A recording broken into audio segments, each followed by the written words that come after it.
తెలుగు రాష్ట్రాలను దిగ్భ్రాంతికి గురిచేసిన గుండ్లవల్లేరు ఇంజనీరింగ్ కళాశాలలో రహస్య కెమెరాల సంఘటనపై తీవ్ర విమర్శలు వ్యక్తమవుతున్నాయి.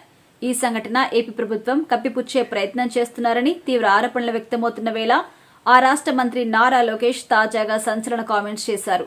వసతి గృహాల్లో అసలు రహస్య కెమెరాలు లేవు అని సంచలన ప్రకటన చేశారు. ఈ సందర్భంగా మీడియా ప్రశ్నల వర్షం కురిపించడంతో లోకేష్ మీడియాపైనే చిందులు వేశారు. ప్రశ్నలు అడిగిన రిపోర్టర్స్ పై ఎదురుదాడికి దిగే ప్రయత్నం కూడా చేశారు. మంగళగిరిలో వరద ప్రభావిత ప్రాంతాలను ఆదివారం పరిశీలించిన అనంతరం మీడియాతో నారా లోకేష్ మాట్లాడారు. ఈ సందర్భంగా మీడియా గుండ్లవల్లేరు ఇంజనీరింగ్ కళాశాల రహస్య కెమెరాల అంశాన్ని ప్రస్తావించారు. విద్యార్థుల ఆందోళనపై ఆ సంఘటనపై ఏం చెబుతారని ప్రశ్నించగా లోకేష్ ఎదురుదాడికి దిగారు. అసలు రహస్య కెమెరాలు లేవు అని ప్రకటించారు.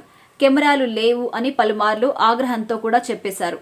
గుండ్లవల్లేరు కళాశాలలో రహస్య కెమెరాలు లేవు, ఎక్కడ కూడా వీడియో బయటకు రాలేదు. విద్యాశాఖ మంత్రిని కాబట్టే నా మీద దృష్టి పెట్టారు, కావాలనే రచ్చ చేస్తున్నారు అని లోకేష్ తెలిపారు. దొరికిపోయింది ఏదో అయిపోయిందని ప్రచారం. వీడియో ఎక్కడ ఉందంటే ఎవరికీ తెలియదు, కెమెరా ఎక్కడ ఉందో ఎవ్వరికీ తెలియదు. 300 వీడియోలు బయటకొచ్చాయని ప్రచారం చేస్తున్నారు. ఒక్క వీడియో అయినా ఎవరి చేతుల్లో అయినా ఉందా అంటే అసలే లేదు.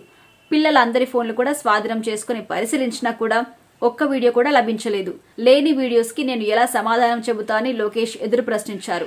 ఇక ఈ ఘటనపై కొత్త విషయాలు నారా లోకేష్ తెలిపారు.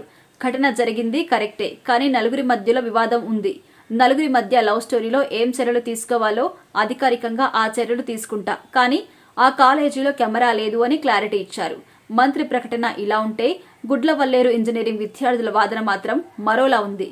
మేం ఎలా తప్పు చెబుతాం, కెమెరాలు ఉన్నాయని విద్యార్థులు మాత్రం స్పష్టం చేస్తున్నారు.